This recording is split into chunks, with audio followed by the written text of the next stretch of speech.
beyond the edge of understanding. We are accustomed to thinking of ourselves as beings divided into parts.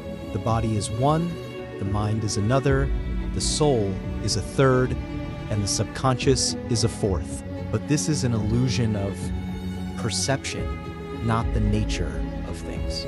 When these parts begin to hear each other, a whole is born within what the ancients called awakening. As long as the conscious mind wars with the subconscious, a person lives in tension. They do one thing, think another, feel a third, and wonder why life doesn't work out. When dialogue is established, the tension disappears. Decisions become natural because they come not from the mind, but from inner harmony. You just know what is right, without analysis, without fear. It is not the voice of logic or intuition. It is a state of unity. Consciousness draws from experience, the subconscious from the depths. When they connect, inspiration ceases to be random.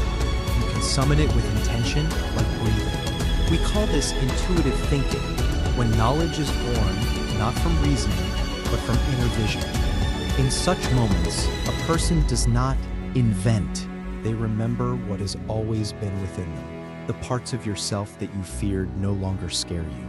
You see that anger is a distorted form of power. Fear is a guardian of boundaries, and pain is a call for healing. You stop dividing yourself into good and bad, and suddenly you realize integrity is not perfection, but honesty with yourself. When the conscious and subconscious are reconciled, a center of gravity appears. You cease to depend on opinions, praise, circumstances.